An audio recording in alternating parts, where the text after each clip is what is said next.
Mohon izin sebelumnya, mari bersama-sama. A'udzubillahi minasyaitonirrajim. Bismillahirrahmanirrahim. Astaghfirullahaladzim. Asyhadu an la ilaha illallah wa asyhadu anna Muhammadar Rasulullah. Allahumma shalli ala sayyidina Muhammad wa ala ali sayyidina Muhammad. Kama shallaita ala sayyidina Ibrahim wa ala ali sayyidina Ibrahim. Wa barik ala sayyidina Muhammad wa ala ali sayyidina Muhammad kama barakta ala sayyidina Ibrahim wa ala ali sayyidina Ibrahim. Ila hadratin Nabi Mustafa Muhammadin sallallahu alaihi wasallam.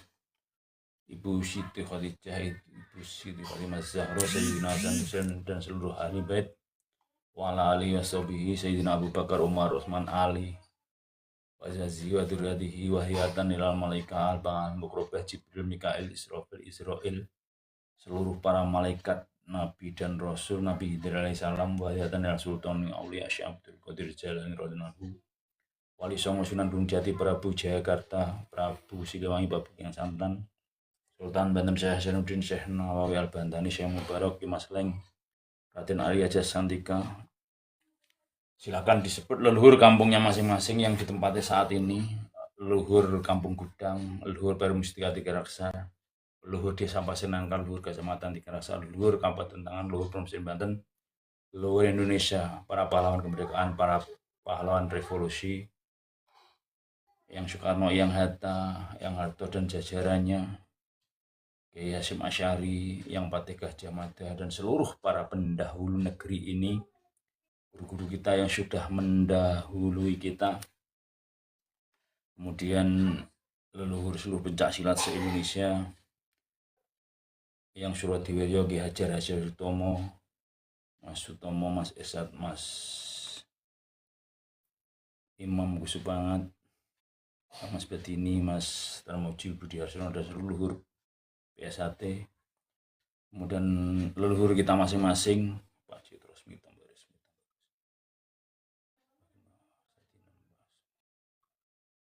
semoga semuanya diberi terang kuburnya, diberi padang kuburnya, diberikan surga oleh Allah Subhanahu wa taala, diberikan bahagia di alam sana. Al-Fatihah. A'udzubillahi minasyaitonirrajim. Bismillahirrahmanirrahim. Alhamdulillahirabbil alamin arrahmanir rahim maliki yaumiddin iyyaka na'budu wa iyyaka nasta'in. Ihdinas siratal mustaqim siratal ladzina an'amta 'alaihim ghairil maghdubi 'alaihim waladdallin. Amin. Untuk diri kita lahir batin, untuk guru lahir guru batin,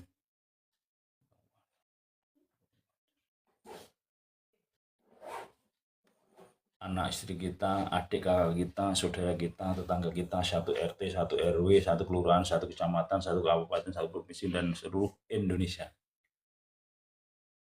Pejabat negeri ini dari RT sampai Presiden, TNI, Polri, Kejaksaan, MPR, DPR, dan saudara kita setanah air sebangsa Indonesia tanpa terkecuali, guru-guru kita semua, orang-orang yang berjasa pada kita, pelanggan kita, bos kita, bayar-bayar kita. Semoga semuanya diberi keberkahan, diberi keberkahan, diberi keberkahan, diberi keberkahan, diberi keberkahan, diberi keberkahan, sehat, selamat, panjang umur, murah rezeki, sampai segala cita, hidupnya makmur sejahtera, kaya hatinya, kaya hartanya, kaya ilmunya, kaya saudara, kaya sahabat, kaya gurunya. Semoga menjadi miliarder yang baik hati. Allah ridho, Allah melindungi, Allah berkahi, dan seluruh alam mendukung, sehingga kita menemukan kebahagiaan dunia akhirat, kekuatan lahir dan batin, menemukan surganya dunia. Al-Fatihah. A'udzubillahi minasyaitonirrajim. Bismillahirrahmanirrahim. Alhamdulillahirabbil alamin arrahmanirrahim maliki yaumiddin iyyaka na'budu wa iyyaka nasta'in. Ihdinas siratal mustaqim siratal ladzina an'amta 'alaihim ghairil maghdubi 'alaihim waladdallin. Amin. Terima kasih. Ya, yakin ud'uni astajib lakum, berdoalah niscaya akan kukabulkan, kata Allah itu. Doa yang disertai dengan perbuatan baik, karena sejatinya doa itu selain tangannya melumah ya tengkurap. Kalau tangannya melumah aja itu baru 50%. 50% tangannya tengkurap karena memberi. Jadi doa yang disertai dengan perbuatan. Tengkurap itu artinya kita memberi. Kalau hanya begini, nggak berbuat baik, nggak menanam kepada hamba Allah, baru 50%. Jadi Kalau pengen ditolong Allah, ya harus menolong hamba Allah dulu. Pengen dibantu Allah, harus bantu hamba Allah dulu. Jadi rumusnya, kita menata hamba Allah, kemudian kita akan ditata Allah. Mensukseskan hamba Allah, kita disukseskan Allah. Menjayakan hamba Allah, kita akan dijayakan oleh Allah.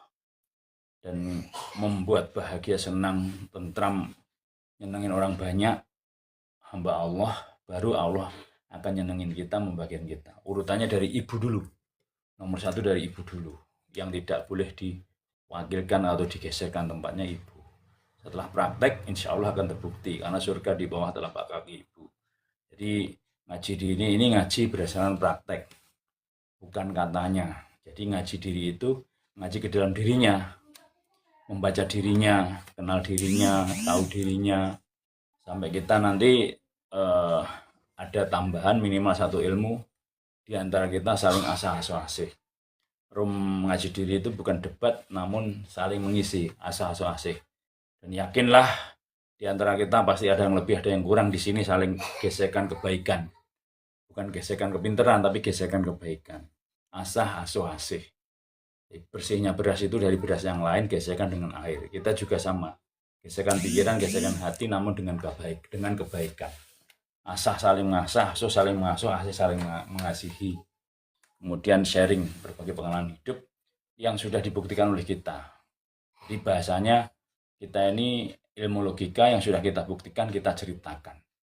Aku membuktikan gitu. Namanya ngaji diri, ngaji alam, ngaji rasul. Bukan katanya, tapi berdasarkan yang sudah kita buktikan. Ilmunya ilmu nyata, ilmu logika. Nah ini patokannya Pancasila, yaitu isinya Pancasila yang harus kita kupas. Kenapa? Karena kalau ngaji diri itu ngaji isinya agama, ngaji isinya manusia. Semua agama, semua manusia isinya ada hati, ada diri, ada ketuhanan, dan ilmu kehidupan sehari-hari. Makanya Pancasila. Agama kembali ke dalam dirinya masing-masing, kita tidak mencampurkan adukan agama, monggo. Ada 6 agama dan ratusan aliran kepercayaan di Indonesia ini sekarang sudah disahkan boleh 6 agama dan 1 aliran kepercayaan atau penghayat yang disahkan di Indonesia, dan kepercayaan dibagi lagi menjadi banyak lagi. Nah itulah Indonesia, kaya akan budaya, beragam macam suku, ras, golongan, agama, namun wadahnya adalah Pancasila. Tujuannya sampai ke Tuhan yang Maha Esa, Tuhan yang Maha Tunggal, yang Maha Sampurna, yang Maha segalanya. Nah ini harus difahami, karena masih banyak di antara kita orang beragama masih nyalain yang lain, masih jelekin yang lain, masih belum memahami satu sama lain, masih banyak di antara kita. Maka dari itu PR-nya yaitu Pancasila itu harus satu, ketuhanan yang Maha Esa, harus sampai kenal Tuhan. Nah, setelah kenal Tuhan, pasti orang itu akan nomor 2, menjadi manusia yang adil dan beradab. Setelah menjadi manusia adil dan beradab, pasti ia akan ingin persatuan se-Indonesia adalah saudaraku tanpa pandang ras, suku, agama, dan golongan. Setelah itu orangnya pasti akan nomor 4, kerakyatan yang dipimpin oleh hikmat kebijaksanaan dalam permusyawaratan perwakilan. Kalau ada apa-apa senangannya musyawarah, tapi bukan debat. Musyawarah untuk mufakat. Kemudian setelah itu udah pasti keadilan sosial bagi seluruh rakyat Indonesia. Jadi membangun Indonesia itu dari dalam diri, dari dalam jiwa. Di lagu Indonesia Raya juga sudah disuruh, bangunlah jiwanya, bangunlah badannya, bangunlah Indonesia Raya. Itu ada 2 sandi yang tersirat. Bangunlah jiwanya, bangunlah badannya, bangunlah keluarganya, bangun sesama, bangun Indonesia Raya. Badan baru Indonesia Raya. Bangunlah jiwanya, bangunlah badannya. 2 sandi yang tersirat, bangunlah keluarganya, bangun sesama, baru bangunlah Indonesia Raya. Setelah orang bisa membangun Indonesia Raya dari perilaku, dari hati tadi, dari dalam, ia sedunia itu menganggapnya semua adalah saudaraku, sedunia itu adalah saudaraku. Sesama ciptaan adalah saudaraku. Saudara itu satu udara. Sama-sama yang kita hirup adalah udara. Saudara. Saudara itu sak udara. Sak mangkok satu mangkok, sak piring satu piring, sak gelas satu piring, sak gelas satu gelas, sak ember satu ember. Sak udara berarti sama-sama yang dihirup. Apalagi orang Indonesia adalah saudara kita, setanah air, sebangsa Indonesia. Misalnya saya Islam, al-muslimu akhul muslim, benar, sesama orang Islam adalah bersaudara. Namun setelah bernegara, dia pakainya lakum dinukum waliyadin. Agama kamu, agama saya, saudaraku setanah air sebangsa Indonesia. Jadi satu tanah yang kita injek, satu air yang kita minum, satu udara yang kita hirup adalah Indonesia. Harus sampai sadar dan menyadari seperti itu. Kalau sudah menyadari seperti itu, pasti ia akan mendapatkan Indonesia ini sudah merdeka. Kita harus merdeka. Gimana cara merdeka? Ya praktek 17 rakaat atau 17, satu itu Tuhan, 7 sampai tujuan, sampai ke Tuhan. Kalau orang Islam ya 17 rakaat. Kalau yang beragama selain Islam ya satu itu ketuhanan, 7 sampai tujuan, sampai ke Tuhan, sampai kenal Tuhan. Setelah itu Agustus angka yang tidak pernah berhenti. Berarti angka yang tidak pernah berhenti terus menerus setiap hari setiap saat. Berarti harus sampai ke Tuhan. Tujuannya sampai ke Tuhan. Siapa tujuan hidup? Hidupnya Allah, dunia akan melayani. Siapa Tuhan tujuan hidupnya, alamnya akan melayani kita. Angkanya 8 yang tidak pernah berhenti. 8 itu lambang 02. Kosong yang ditumpuk, kosong atas, kosong bawah. Kosong atas itu pikiran kita, kosongkan pikiranmu. Kosong bawah itu hatimu, kosongan hatimu. Nggih, Bapak ini ku matur suwun. Kemudian setelah seseorang mengosongkan pikiran dan mengosongkan hati, akan ketemu 1945. 1945 itu satu itu Tuhanan, 9 itu Wali Songo, kita mengikuti ajaran Wali Songo, atau 9 lubang dalam diri kita, belajar dibersihkan. Setelah itu akan kenal dengan 4 kiblat. Asal usul diri kita tercipta dari 4 unsur alam. Makanya pegang yang 4. Kalau orang Jawa gundul-gundul pacul-cul, yang 4 jangan ucul. Pegang 4, asal usul diri kita tercipta dari 4 unsur alam. Nafsu kita juga 4. Kemudian lafaz Allah juga alif, lam, lam. Hak juga 4. Muhammad juga MH, M, Dal 4. Adam juga 4. Jadi mengenali alam ini ya 4. 4 akan kenal unsur alam. Nanti setelah 4 kenal 7 ke 9. Kemudian 10. Ya semua angka itu ada artinya kalau dikupas. Untuk buat kehidupan sehari-hari lambang dari kita. Makanya limanya Pancasila, rukun Islam, jangan mau limo. Siapa yang melakukan, kalau orang Islam nanti tambah Pancadasar. Pancadasar dilakukan, Pancasila dilakukan, kemudian jangan mau limo, pasti ia menemukan kemerdekaan. Jadi baca 17 Agustus 1945 aja udah ketemu semua. Itu ayat Allah yang di alam. Makanya enggak tanggal 16 atau tanggal 18. Karena 117, 8, 1945 itu udah kajian diri alam. Siapa ngaji itu akan ketemu. Huruf itu ngaji alam itu ya angka 1 atau ya 1 itu apa Tuhan, 2 itu apa lahir batin, 0 itu naluri sebelum kita punya pikiran, sebelum kita balik. Kalau diurutkan ya ketemu semua. Makanya kita harus bisa baca yang tersirat, yang tidak ada di dalam Alkitab. Misalnya yang tidak ada di dalam Al-Quran, itu namanya tersirat, ayatnya tersirat. Yang tidak di dalam Injil ya tersirat, kembali ke kitabnya masing-masing. Kalau Islam yang tersurat 114 surat, 30 juz, 6.666 ayat. Tidak boleh ditambahi dan tidak boleh dikurangi. Selain yang ada di dalam Al-Quran itu namanya ayat yang tersirat. Seperti angka 0 sampai 9 sampai 10 itu. Kita sirat. 0 adalah berisi. Berisi adalah 0 itu menandakan kita dulu pakai naluri, belum pakai pikiran. Kang Mas Gonjes, Master matur suwun. Waalaikumsalam warahmatullahi wabarakatuh. Salam kebudayaan saking priok. Nggih rahayu Kang Mas. Sehat selalu Kang Mas Gonjes, Master. Kemudian setelah gambaran kita waktu kita kecil belum balik adalah angka 0. Pikirannya masih 0, hatinya yang dipakai hatinya nalurinya. Gerakan langsung dari Allah, masih suci makanya pikirannya belum ada. Kemudian 1 belajar ketuhanan, 2 lahir batin, 2 isinya alam siang malam baik jelek dan seterusnya. 3 ucap langkah tekad, antara hati ucapan dan langkah sama. 4-nya 4 kiblat, 5-nya Pancasila, 5-nya Pancar, 5-nya rukun Islam, 5-nya jangan mau limo, 6-nya rukun iman. Tujuannya sampai tujuan. Tujuannya tujuan, itu adalah pitulungan. 8 tadi. Angka yang tidak pernah berhenti terus menerus, kosongan pikiranmu, kosongan hatimu. 9-nya Wali Songo, minimal ngikutin ajaran Wali Songo. Setelah itu 1 0 10. 1 itu ketuhanan, 10-nya 0. 10 10, 102 100, kosongnya 3 1000, kosongnya 6 sejuta. Semakin banyak kosongnya, semakin tinggi nilai rupiah. Diri kita juga sama, semakin mengosongkan diri kita, tapi membawa angka 1, membawa Tuhan, semakin derajatnya tinggi di mata Allah. Makanya kalau mau dekat dengan Gusti Allah itu ya banyak mengosongkan pikiran dan hati dari keduniaan, tapi banyak mengingat Allahnya. Allah dulu baru dunia. Kalau orang awam, dunia dulu baru Allah. Kalau udah naik sedikit, digencet, ditanamkan Allah dulu baru dunia. Akhirnya nanti bersama antara orang awam dan orang tasawuf bareng-bareng, siapa yang bisa berlomba-lomba antara syariat, tarekat, hakikat, dan marifat itu semua dipakai dalam kebersamaan. Karena antara wadah dan isi harus kita sama-sama menguasai. Kalau orang dulu itu isi, 6 agama itu sebagai kulit atau wadahnya, agama-agaman. Jadi antara pelajaran orang dulu, ilmu budi pekerti, sama agama menjadi satu plek antara kulit dan isi. Indah sekali. Dan bisa dipraktekkan. Karena ilmu orang dulu itu ilmu logika, ilmu nyata. Dan apa yang saya sampaikan ini ilmu nyata, ilmu logika. Oke, Kang Mas Gonjes Master, salam persaudaraan ugi, matur suwun. Matur suwun rahayu. Kang Mas Mustafa Ali Ibrahim, junjung dhuwur mendem jero, artinya kita menjunjung tanah lain. Betul.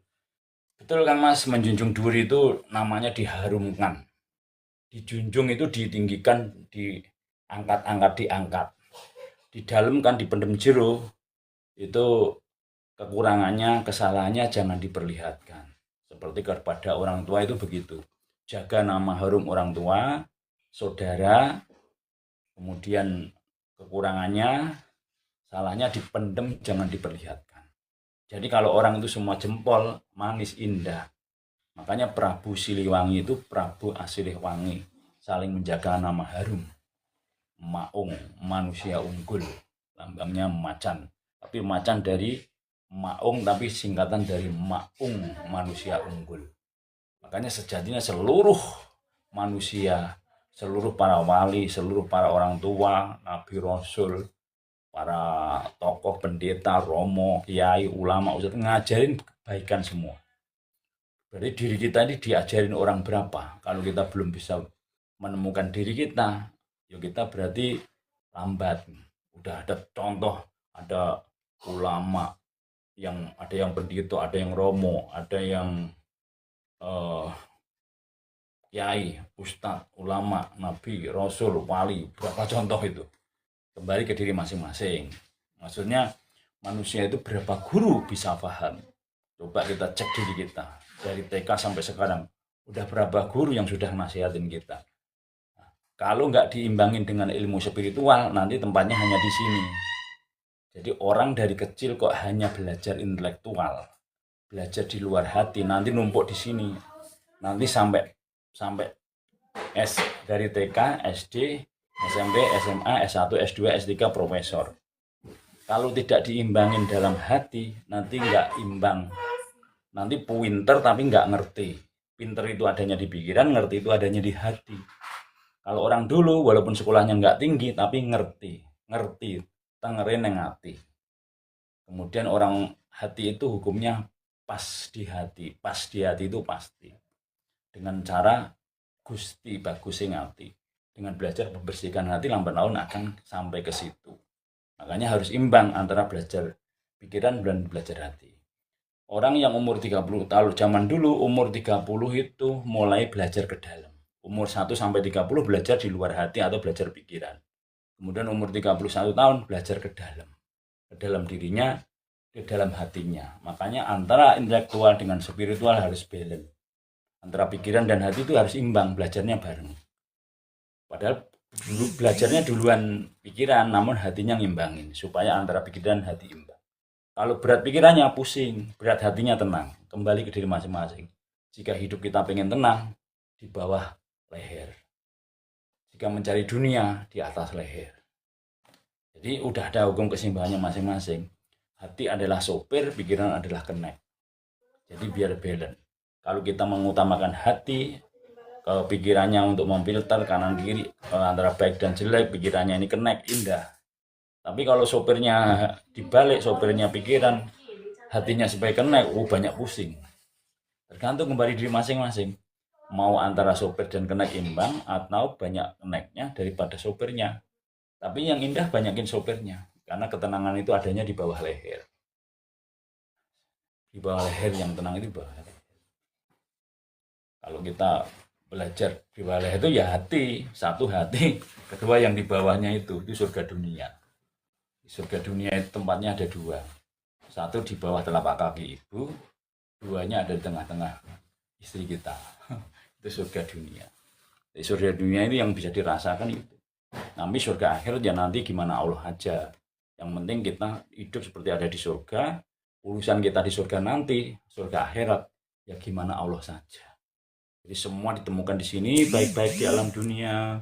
Jangan ada kotor, belajar jangan ada kotor, bilangan jangan belajar jangan ada noda. Antara lisannya belajar bersih, jangan mengumpat. Etika sopan santun, jangan bahasa jorok, bahasa kasar, bahasa negatif, karena kata adalah doa. Jangan ngomong BEGO, masih banyak sekali kanan kiri kita. Di masyarakat kita masih banyak yang ngomong ANJING, DUNGO, TOLOL, Masya Allah. Miris. Padahal orang-orang berpendidikan, orang-orang sekolahnya tinggi-tinggi. Waktu ngomong ANJING, waktu ngomong BANGSHT,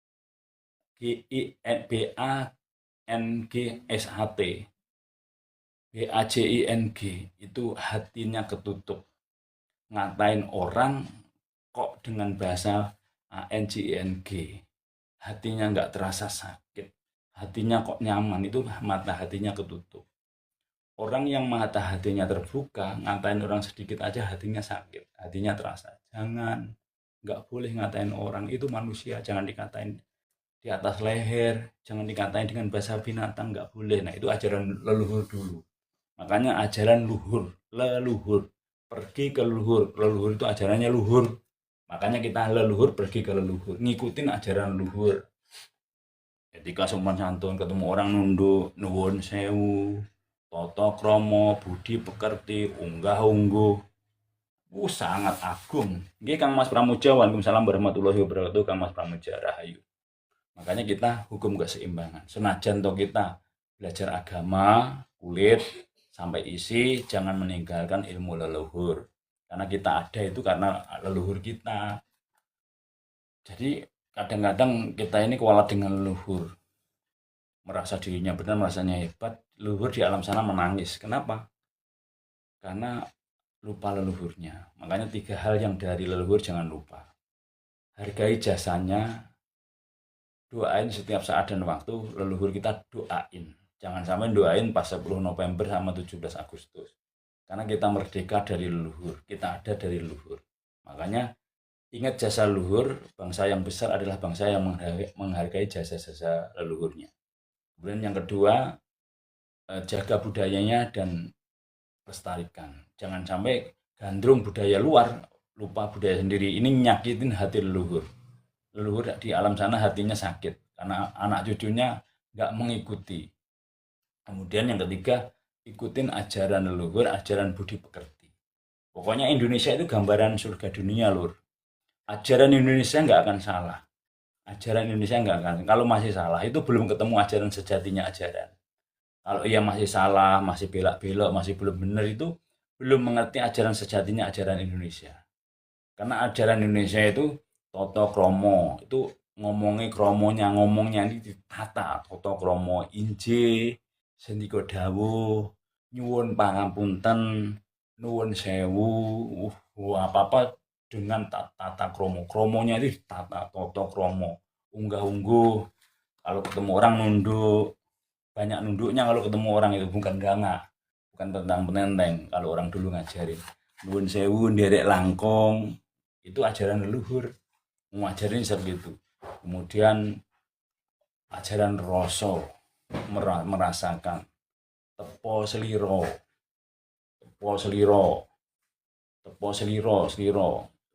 ini tepaknya yang awake dhewe.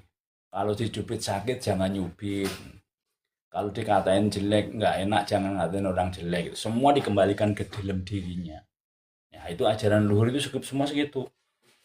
Wajahnya sangat halus, sangat lembut, menyatu dengan alam. Filosofinya ada di alam. Kalau ajaran dulu itu suratnya, kitabnya nggak tersurat tapi tersirat.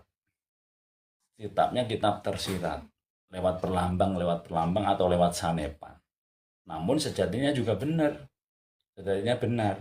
Isinya sama. Yang beda itu ucapannya, jalannya, alamnya, cara mengucapnya. Tapi setelah sampai ke dalam, nanti intinya sama. Banyakin sholat mas, itu utama, paling pertama nilai betul. Sholat 5 waktu, setelah sholat tetap sholat. Sebelum sholat harus sholat. Kalau hanya sholat tok, perbuatannya jahat, itu sholatnya baru belum di masyarakat. Makanya benar kan mas, jaga imbang itu benar.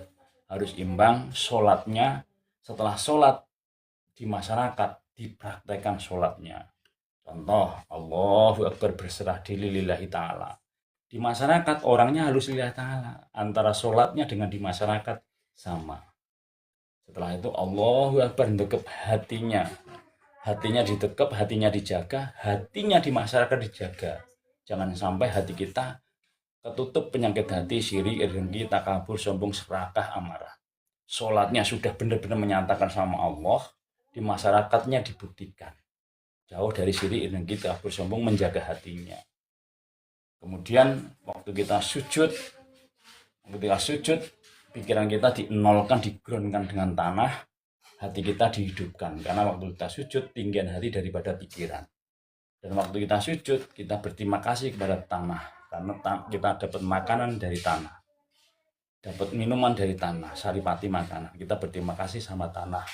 Kemudian setelah itu menghormati yang di dalam tanah, leluhur kita. Kemudian yang keempat, menyembah yang menciptakan tanah, yaitu Gusti Allah. Jadi kita sujud itu sejatinya diajarin oleh Kanjeng Nabi itu selaras dengan Allah. Makanya alhamdulillahirabbil alamin. Berterima kasih kepada Allah dan yang menyampaikan. Karena lewat alam ini kita sampainya alam. Terima kasih sama alam dan Allahnya. Contoh, kita tarik nafas. Makasih angin, makasih ya Allah. Seperti contoh ini. Ini air. Bismillahirrahmanirrahim. Air saya minum bikin saya sehat ya. Bismillahirrahmanirrahim. Terima kasih air, terima kasih ya Allah. Terima kasih itu ada dua. Yang disampaikan sama yang menyampaikan. Yang diciptakan sama yang menciptakan. Kalau yang menciptakan, kita menyembah. Terima kasih terus disembah. Tapi kalau yang menyampaikan, menghormati dan terima kasih. Jadi beda. Kepada diri ini juga terima kasih. Terima kasih diriku. Terima kasih tanganku. Mohon maaf tanganku jikalau salah. Maaf ya Allah. Terima kasih sama diri kita. Sudah belum terima kasih sama dirinya. Mendoakan dirinya sudah belum. Jadi sholat itu bukan hanya 5 kali, tapi 5 waktu. Tapi masih banyak orang yang sholatnya baru 5 kali. Belum 5 waktu. Ini pengalaman saya dulu Kang Mas, jaga imbang. Waktu sholat orang eling sama Allah. Duhur eling sama Allah. Habis duhur sampai asar, ia lupa. Tangannya megar. Tapi yang habis duhur sampai asar masih ingat Allah. Asar iling lagi sama Allah. Asar sampai maghrib, orang yang lupa tangannya megar, yang ingat rapot. Maghrib sampai isya masih Allah. Rapot, yang lupa megar. Isya mau tidur, Allah, set sampai tidur. Subuh langsung Allah lagi, Allah, iling Allah. Berarti sela-selanya tidur pun ingat Allah. Di sela-sela sholat yang lupa Allah megar, ini sholatnya baru 5 kali sejatinya. Tapi bilangnya 5 waktu, tapi sejatinya baru 5 kali. Karena di sela-sela lupa Allah. Namun kalau 5 waktu itu 24 jam. Pas duhur eling Allah, habis duhur sampai asar eling, sela-sela eling, set mapet. Nah ini sejatinya 5 waktu itu. Di waktu sholat eling Allah, setelah sholat eling, sebelum sholat eling, elingnya 24 jam. Kalau kita hanya pas sholat tok eling kita, anggap aja 10 menit waktu sholat eling sama Allah. 10 menit kali 5, 50 menit. Sedangkan sehari semalam ada 24 jam. Kurangi 50 menit. Berarti eling kita selama 24 jam sama Allah